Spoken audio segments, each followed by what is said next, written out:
Get the job done as soon as possible. I sighed as the call ended. Just when I decided to take a few days off for myself, another job had to delay me. I was a bounty hunter and was pretty good at my job. We didn't ask questions. Once a bounty is placed on a person, my job was to find the person. Easy. I worked with an underground chain of spies and agents. Things we did were always kept secret. No one above ground knew about the bounty hunts. I fired up my laptop and checked the details. The man's name was Chris, and he was in his 30s. He lived in one of those big estates in LA. I memorized his house number and took note of the number of guards that he had. His personal guards were 4, and none of them followed him to his house. Besides one other guard at the gate, there was no other person staying with him at night. I planned to go in the evening. The faster I got the job done, the faster I could be on my break, and try to enjoy myself for a while. I was 25 and lived a comfortable life. I got paid handsomely every time I captured someone with a bounty. Most of these people were criminals that had been eluding the police or FBI, so they placed bounties on them in hopes that one of us would capture them. I finalized my plans and took my bike to my target's house. I was dressed in black from head to toe. I stalked up to the house quietly. I crawled up the fence and landed on the balls of my feet. I saw the security guard dozing off on a chair in front of the gate. He had made it easy for me. I walked to him silently and shot a dart into his arm. His body went limp in a matter of seconds. The place looked like a graveyard. It was very dark and quiet. I approached the front door as silently as possible. My plan was to knock him out, then call my boss to pick him up. I didn't want it to get messy. I had a stun gun and I would use it on him if the need arises. My eyes roamed over the surroundings, and I thought it was strange that he managed to avoid getting captured by the police. I wondered how, especially if he lived in such a big place. I felt a presence behind me and reacted fast. I drew up my stun gun and swiveled around quickly. I shot it at the man who managed to almost creep up on me, but he dodged it. He barreled into me and knocked the gun from my hand. We fell to the floor, rolling on top of each other. I brought up my elbow and jammed him in the nose. He flinched but didn't retreat as he successfully pinned me down. He was heaving as I struggled underneath him. This was really bad. I had let myself get captured. My boss had given me the wrong intel and now I was paying for it. He dragged me up and led me into the house without saying a word. This must be one of Chris's guards that I was told never followed him home. The door opened and I was tossed inside like a rag doll.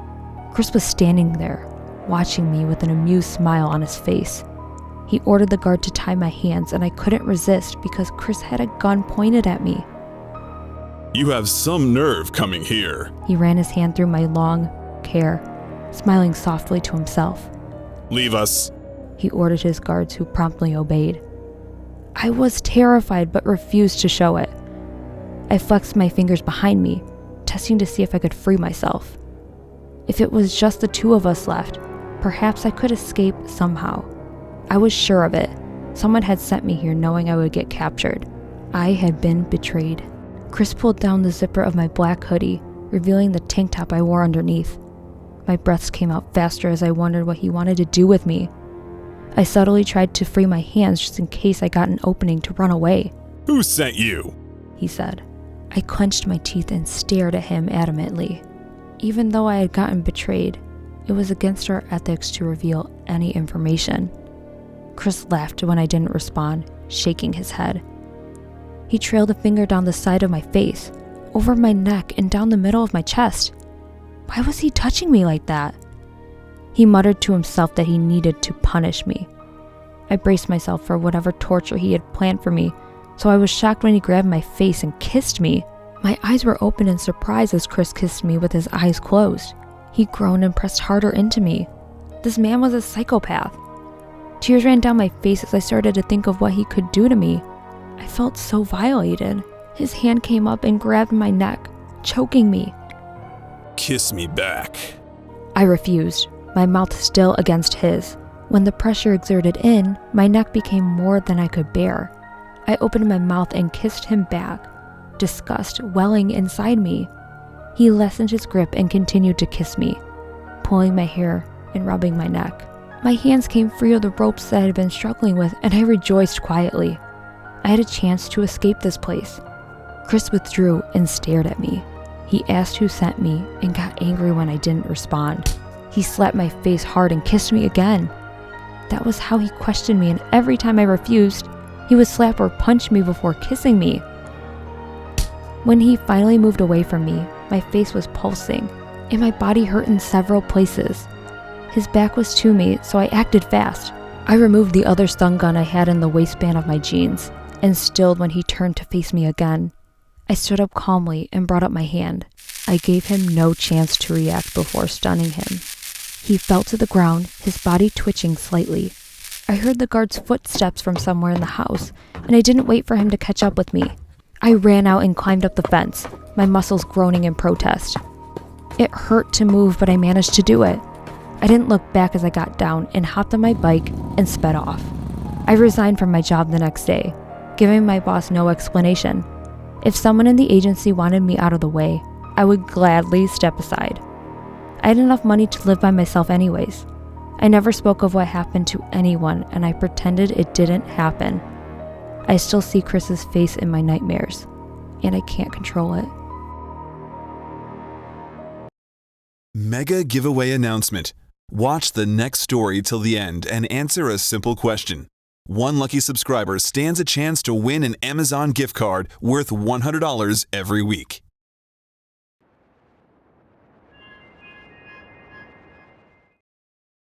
I'm hiding while writing this.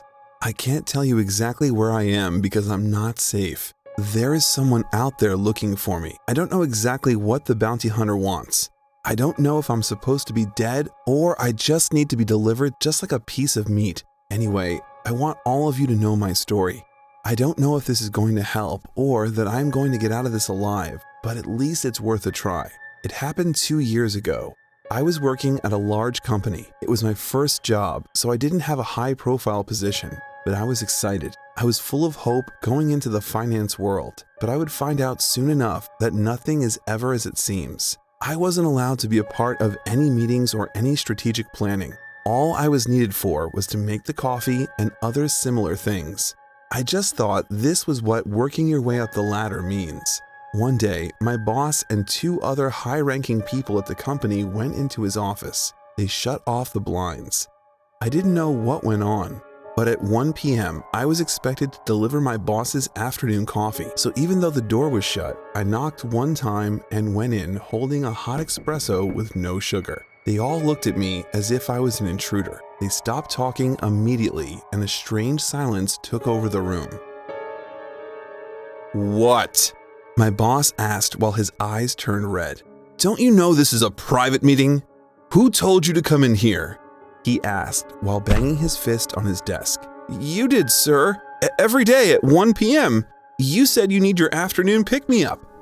I answered while just standing at the door with the coffee. He sighed and told me to put it on his desk and get out. But while I walked towards them, the other 2 looked at me, and they were whispering something. As I got closer, they stopped, and after I put the cup on his desk and headed towards the door, they started whispering yet again. I found it weird, but I couldn't ask what was it about. One evening, I got a very strange request. Matt, come here. I need to talk to you, my boss told me. I don't know what was going on. I thought he would fire me, but I went anyway. Yes? You wanted to see me? I asked. I know how hard you've been working around here. I watched you closely. And even though you were very good at the things you did until now, I know you have a lot of potential. You seem like a very smart guy, and because I have an eye for talent, I want to give you a promotion. How about you take over the Maverick account? He asked me while looking me in the eyes. Maverick? That is a high-profile account, sir. It's worth over $10 million. Are you sure? I mean, I just started and... Before I could speak my mind, he interrupted me. Look, kid, I know you have what it takes. This is an order. You'll take over this account, okay? He asked. Got it, I responded, and then I left the office. I was scared, but happy at the same time. I mean, I didn't want to deliver coffee for the rest of my life. This is why I got into the finance game, to make something of myself. This was my big break. Everything went well at the office, but after about a week, at 10 p.m., someone knocked on my door. It was the feds. They accused me of fraud and came to take me away. I didn't even know what was going on. Luckily, I had some money for bail and got released that night. I called my boss and told him all about it, how that account was what got me into trouble. But he threatened me. He said he would kill me with his own hands if I would say anything to the police. And furthermore, he had them in his back pocket. The blame would still fall on me. And don't forget, kid, I know where you live, he told me before ending the call. I was scared out of my mind. I thought I would either get jailed again or worse, killed. And I didn't want any of it. Even though I couldn't leave my house, I decided to run and find some sort of way to prove my innocence. Not long after I had fled, I was everywhere on the local news. The police were looking for me, so I had to get a disguise. I found a small shop that sold costumes. I managed to change my appearance and I felt a little bit more relieved. Well, as relieved as you can feel with the cops on your tail for something you didn't even do. One evening, as I was walking towards a motel, from around the corner appeared one of the most beautiful women I'd ever seen. She also looked like she worked out a lot. We bumped into each other. "Oh, sorry about that," I said. She smiled at me. No problem. I'm Cassie. What's your name? She asked me while hypnotizing me with her beautiful green eyes. I'm Matt Mentis, I said like an idiot. I never should have revealed my real name, but at the time I didn't realize it. She said she thought I was cute, and I instantly blushed. She took my hand and pulled me close to her. We were inches away from touching lips. Now I got you. And I was confused. I didn't know what she meant. Then, before I could say anything, she pulled me even closer. It was pretty hot, I'm not gonna lie. A beautiful girl pulling me this close, it was something I was not used to, but there was something poking me in the stomach. It was a gun. She said she was a bounty hunter sent by my former boss. In a moment of desperation, I headbutted her and ran away. I love the thrill of the chase. I hope I won't have to kill you. You're pretty cute. As I was running as fast as I could, I arrived at the motel and locked the door. I was terrified. How could my life change so much? And especially if I didn't do anything. Gradually, I started feeling very tired. I fell asleep. At around 2 a.m., my eyes opened as I felt something on my chest. I couldn't breathe. "Ah!" I screamed. At that moment, the cold barrel of the gun went into my mouth. The bounty hunter was laying on top of me in a position that should have aroused me.